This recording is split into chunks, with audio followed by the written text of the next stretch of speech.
What's going on, boys and girls, and welcome to my Wuthering Waves 2.0 first impressions. Off rip, this is not a sponsored video, so I will be as honest as I possibly can.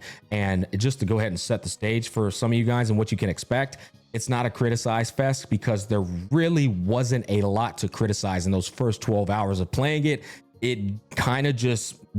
It just needs praise. There's so many elements, so many improvements upon what Wuthering Waves was from 1.0 leading up to 2.0, such as the voice acting improvements, the story development in Rena Sita and how they're approaching it, character development as well, and making sure that the playable characters as well as the future playable characters are being introduced in a way that unveils their personality and their significance in the role of the story and the plot.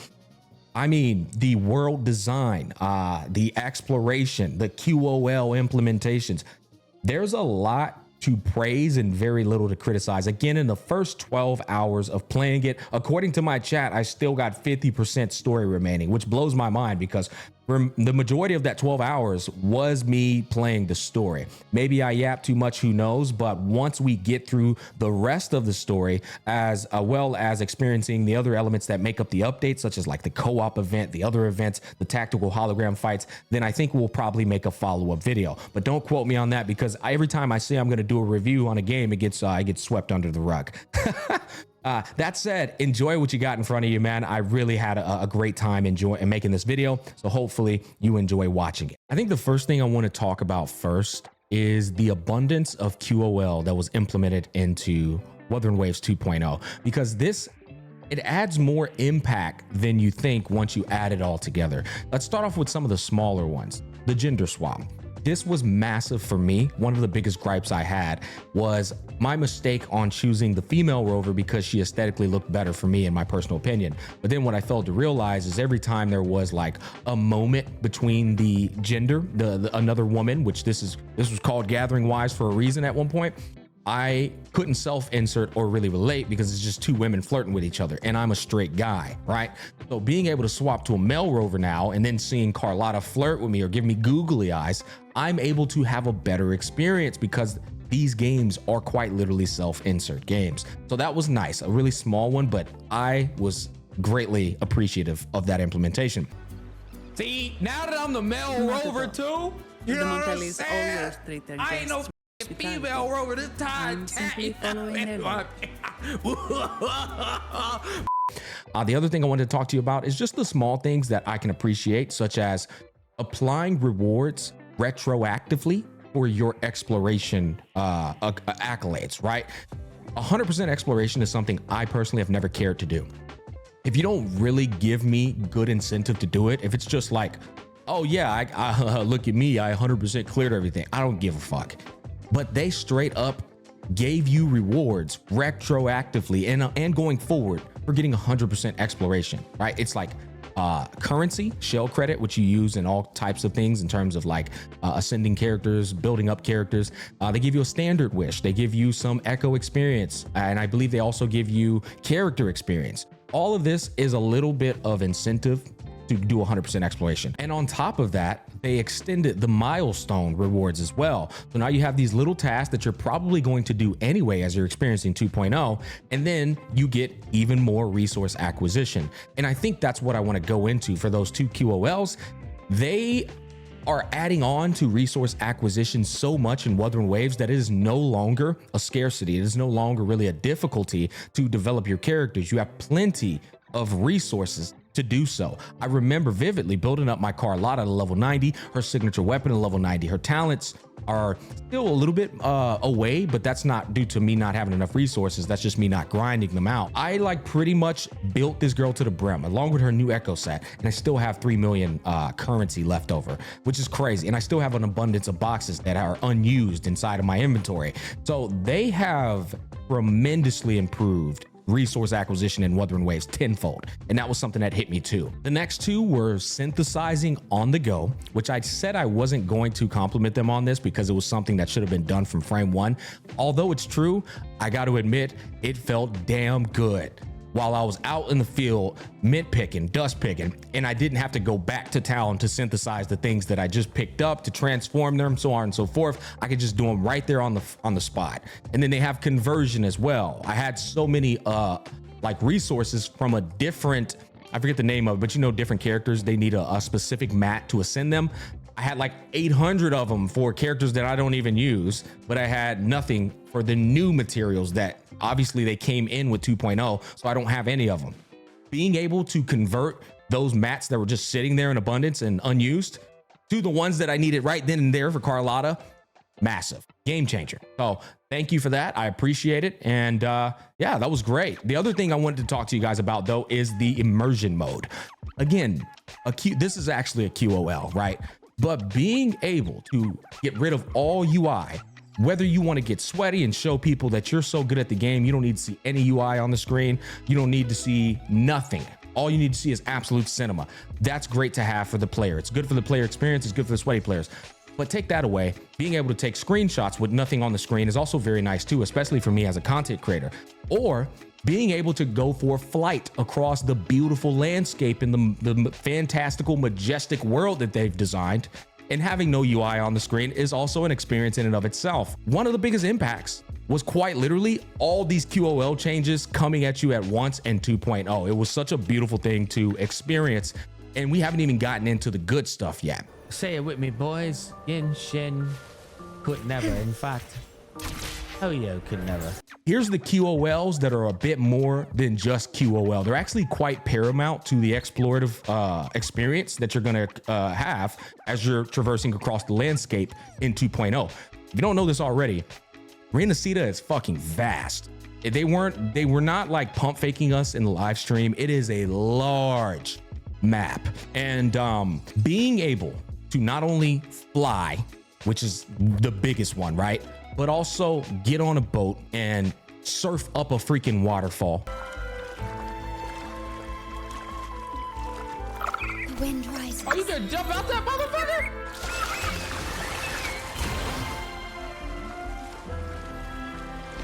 Dog, the cooking is insane. Chat, look, we about to go up the motherfucking, about to go up the waterfall. Why is it? About to go up the waterfall, chat.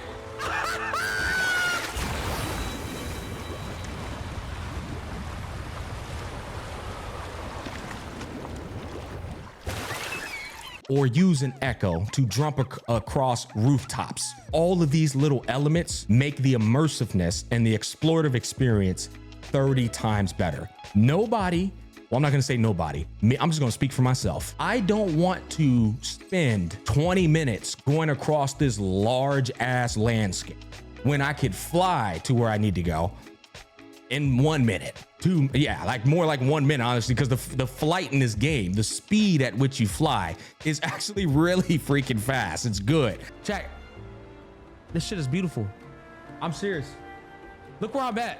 It used to be inconceivable to think I could get over there from here in a matter of 10 seconds. Look at it now, though, chat. Oh, that shit is crazy, bro. Oh, it's beautiful, man. That shit is beautiful. And it's the same thing about the boats. It's not necessarily that the boat is only convenient. It's an experience in and of itself, because you're also able to soak in the landscape around you. It makes the landscape around you as you're going through that boat much more immersive. The water in and of itself is not just water. They made it like some Cosmo-induced essence where it's like glittering with gold and it's got some fog on the surface. I'm like, and as you're doing that, you're surfing and you got a girl in the freaking boat with you. It's like multifaceted in terms of the positivity of doing that. And it still doesn't take away from your explorative experience. A lot of people, and even me in particular, I think, oh, as soon as you add flight into a game, it's gonna take away your ability to experience the region. Not when it's vast, and not when you also have incentivizations to drop back down to the ground, like farming echoes or going to a quest. Or again, the atmosphere is so fucking gorgeous, so fantastical and majestic that you just want to go down there and experience that. Music, that plays into it as well. Chat, look at this fucking water, bro. That's water, right?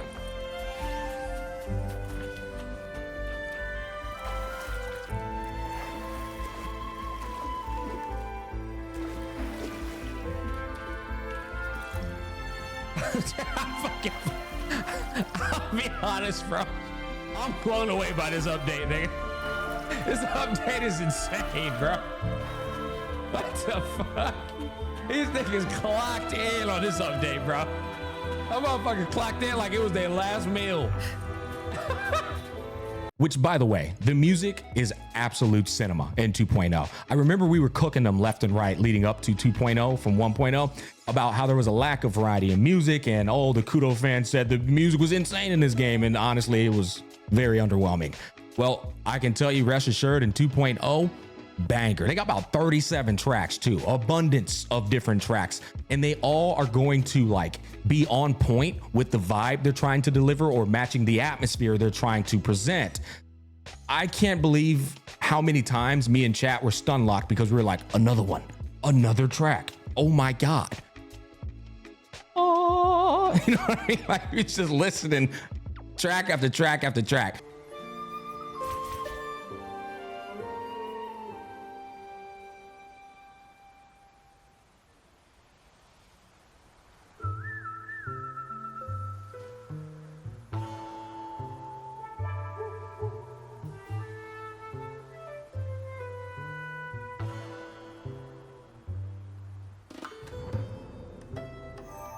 Another track, man. The stars rest in silence. Hey, you got Shorekeeper sexy ass talking. Now, I will say, to step away from the glaze just a little bit, as much as they've brought in cinema music, it's too much, it's too one-dimensional. And what I mean by that is it's so much classical in that, oh, this is so beautiful, peaceful, and tranquil and magical. It's so much of that. And I'm not saying that's problematic, but I would also like to see some real aggressive bangers. You know what I mean? Kind of like Zenless Zone Zero. And I don't get enough of that in Wuthering Waves. So that's my impression. Now, to be fair, I haven't done the tactical holograms, and those are the fights where I really want them to deliver that element, right? Because that's a real, I want to kick some ass vibe that you're going for. So maybe they did it, and I haven't done those yet. So we'll reserve that for part 2. Okay, the next thing I want to talk to you guys about is going to be story, and I want to give my honest first impressions of it thus far. First of all, let's talk about the introduction to Renacita. I think this is one of the most paramount things to talk about and leave an impression upon somebody when they're starting a new story. It's obviously the introduction and how they present that. First of all, I thought it was great that they had Brent take us into Renacita. What better way to introduce going to a brand new region with a different culture, different people, than to introduce it with a freaking pirate at sea after you're about to get swallowed by some whale. I thought that was cool, and it also detached me from the Huang Long experience, which I feel is a bit more Eastern centric. So meeting Brant kind of like gave off this, oh, we're definitely in a new area now. My man was very charismatic. They didn't reveal too much information, but kind of enough to keep you interested. And I felt like they kind of gave hints that he might have a connection with Carlotta based off of how he left us. That was cool. But the real like hook, line, and sinker for me that got me really intrigued into the story was actually as soon as Brant left, we immediately was presented conflict in front of us. And this conflict kind of painted the picture for me on what I was getting myself into. It set up like so many things with just a quick exchange of dialogue. This dialogue, I would argue, was the most potent dialogue for Renacita because it enabled me to take it with a great amount of seriousness. I want to look at it real quick and I want to go over it first so that you guys could see what I'm talking about. Okay, so right after Brent drops us off, this plot is introduced immediately, and I want to go over why it left such a strong impression on me. Go forth, dear pilgrims, on your sacred journey. May the Sentinel guide you as it has guided the returning ships.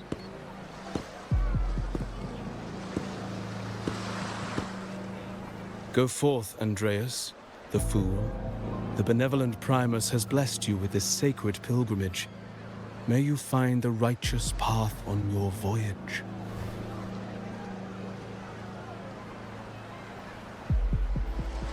If you're all so righteous, why don't you join the pilgrimage yourselves? Our duty remains here, to shepherd the lost. I grieve for you, my brother, for you have strayed from the truth. Okay, so First of all, the voice acting was God tier. It wasn't delivered in an inauthentic way where they're talking way too slow either. It was delivered very naturally as if we would talk in real life.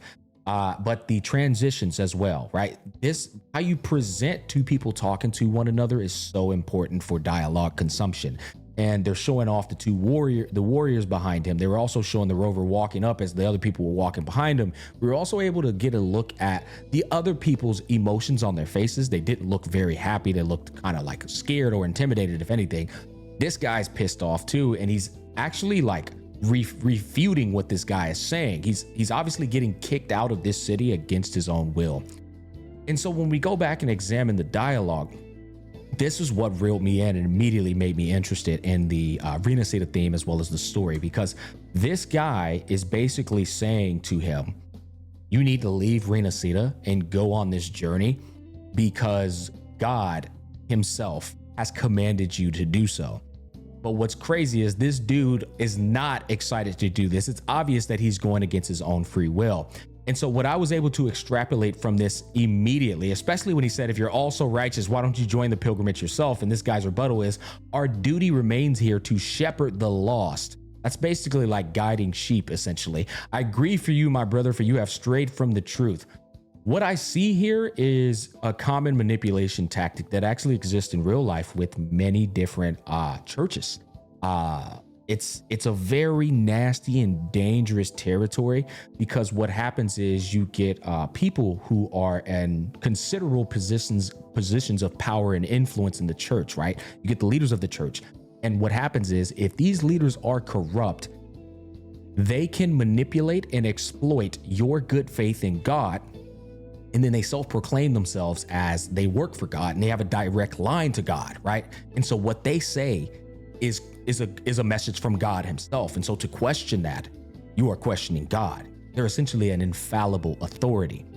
And what I see here is they're doing this and they're getting away with it. And they have those two warriors behind them, right? So I immediately noticed, I said, oh, wow. Oh, Renacida is like it's not just like, they don't look to the church for guidance based off of this dialogue. No, the church is baked into the govern of Renacida. They are the law as well. And that's one of the most dangerous things, in my personal opinion, for people to do, because if what happens is, if you're not just looking at that church for guidance and you're looking at it to also rule over your region or your place, well, now if the leaders are corrupt, they're basically going to tell you to do their bidding, and they're going to make it seem like God's telling you to do their bidding, and he's not. They're actually just trying to further their own agendas. And anybody who wisens up, right? Anybody who says, wait, hold on, there's no way God said that. These guys are tripping. Well, then you messed up big time. And why did you mess up big time? Because they have the entire city subscribing to this belief that they are a messenger of God. And so you're going to look like you are defying God, not only in their eyes, but in the eyes of the people. And so now you're an outcast. Now you're a villain. And they get to parade around this holier than thou aura and say, I'm sending you off on your sacred pilgrimage. God told me to. You have strayed from the path, right? In reality, they're saying, oh, this guy figured it out, the gig. Get him the fuck out of here. We're going to kill him, but we're going to say that the God said. And so when I see that, I'm interested. I'm like, oh yeah, I got to see how this story is going to unfold immediately. They set it up perfectly. I'm hooked already. I want to know how they're going to like continue with this plot, how the Montelli family and the Facelis are going to protect, like, you know, how they're going to play a role in this, and what evil deeds are being implemented into the church and presented as an act of God, right? Because that's usually the most like corrupt religious endeavors. It's when basically these people are pretending to do God's bidding, and in reality, they're doing the devil's bidding. That bit of dialogue right there, I don't want to spoil too much. That was my way of telling you how my impression of that was and how it reeled me in. But obviously, I don't want to spoil the whole story for people who haven't done it yet. That was very good. It was very powerful. Now, the next thing I want to talk to you guys about, though, is how did they present playable characters and their significance, not only in the story, but also unveiling their personalities. Phoebe and Zani. I thought they presented these characters close to perfect. Phoebe immediately pops up and explains to you the culture of Renacida and what people do there and how the life is. Zani kind of does the same thing though, but they're two different people with two different roles. But what I liked about Phoebe is as you're learning the innocence of this girl and how she has a strong faith in the church as well as in the Sentinel, you're also learning about how people live their life through her. And you're also soaking in the atmosphere while she's showing you around. It's like so many facets of storytelling is occurring through the dialogue. That's not wasted dialogue. It's not yap. It's meaningful because she's explaining to you. She's setting up the Renacida theme while also unveiling her personality and also showing you what the people are like there and how they live their life. That was great. Greetings, esteemed guest. I am Phoebe, an acolyte of the Order. Yes, thanks to the Sentinel's blessing, Okay, let's put this on most of auto. the common echoes in Renacida are friendly and approachable. Allow me to introduce to you the Nexus of Raguna, also known as the Genesis Nexus. Input your personal information into the Nexus, and you'll be able to use all common echoes in the city just like a regular citizen. Now, Zani, on the other hand, I have a huge complaint about Zani. And the complaint is I couldn't focus on the story and the dialogue because she was just too fucking hot, right? It's just like, we got to nerf her down a bit because I can't pay attention to the story when she's on the screen. God damn, Jack, I can't focus, bro. Holy shit. God damn. This assignment was very last minute. All jokes aside, you spend the most time with her. I don't think anybody's complaining about this. That accent is absolutely god tier. And at first, I didn't like it with her anime look. She just didn't look like that accent came out of her. But then when somebody mentioned to me that she kind of looks like a vampire, I was like, you know what? Never mind. That accent is perfect on her. She's like this Transylvania vampire, like maiden of Dracula type of, that's the look she has. And honestly, that's exactly how they sound, right? If she was a vampire, there would not be a better VA. But putting that aside, it actually just started growing on me and now I love it. But the accent is god tier. Now, there's a couple of things I want to talk about with Zani. First of all, you uncover her personality explicitly. She's obviously a butler for the Montelli family. She's incredibly devoted to them and their goals. She shows up to ensure that you are having a good time in Raguna, but also understanding the problems that are occurring there. She's showing you around the city more so than Phoebe is. She's actually the one you're going to spend more time with and getting to unveil what the Raguna culture is like, right? The food there, the elements of it, what can you do there? She shows you a lot of things, but she's also there to ensure that everything's going smoothly, again, with the Montelli's goals in alignment with the rover. Another thing I really admired about Zani is she didn't glaze the rover a single time. She was about her business, and I fucks with that. Again, it makes it gives more of a serious effort to what's occurring with the dialogue versus, oh, another hot anime girl that wants to suck me off. Zani never glazes you. She's just about her business, and I love that so much. You also learn a little bit on how she's catering to you while simultaneously answering calls and ensuring that other things that are occurring in the background for the Montellis are also proceeding swimmingly. Basically, Zani is her. Now, I would like to end this video off with my final first impressions, which was once you got done getting walked through Raguna by Phoebe and Zani, and then some of the plot occurs, which I'll save that spoiler free for you guys. The transition from Raguna into the back of Raguna, which is the rest of Renacida, the region, was one of the most beautiful transitions I ever seen. It was absolutely gorgeous, breathtaking, and a bit of a CC to my brain. It was the first time where I was like, okay, this is how hard they've been working. This is where they poured their real heart and soul into the game. Not that they didn't pour it into Raguna, by the way. I'm talking about it hits you all at once because then you realize, oh, wow, they set all of that context up going through Raguna just so you could really appreciate what was behind that little water dock city. And my, oh my, this is where I was talking to you guys about where flight and going through a boat and jumping across rooftops, all of that integrated into the explorative futures became so potent to your experience in 2.0 because the place is gorgeous. The amount of creativity, majestic ness, if that's a word. The fantastical features, the amount of little details they put in so many different elements. It's like a Disney experience. Like several different Disney movies put into one world map in landscape design. And I found myself often at times just literally just sitting there and appreciating the scenery and the landscape with my chat. It was occurring over and over again. Okay, I see 2 check marks. Bro, chat, look at this shit. Chat. Nigga, it's like Nightmare Before Christmas down there. I mean, what the fuck, bro?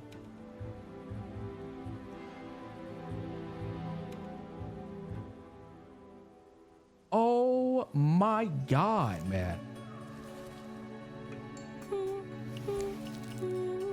This is next level cooking, bro. Dare say it's the best landscaping and world design that I've seen in this gacha space. And I'm including Genshin Impact's every single thing gets dropped. And I think Genshin Impact, despite what everybody says about it, it's world building and the landscaping that they do in that game is just fucking god tier. It is.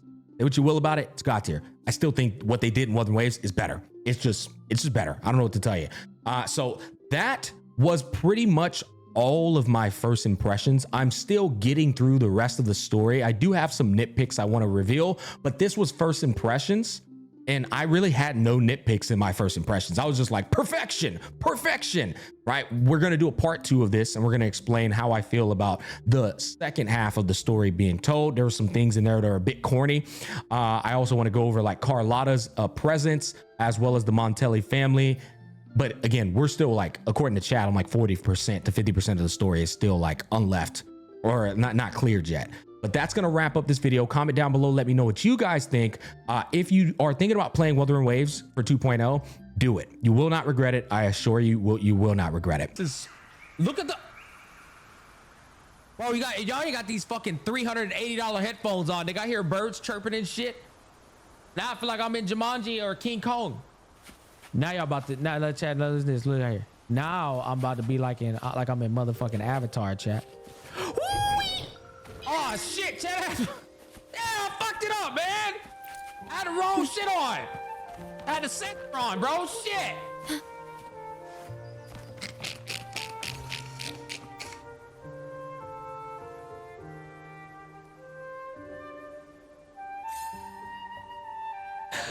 Chat, I fell, bro.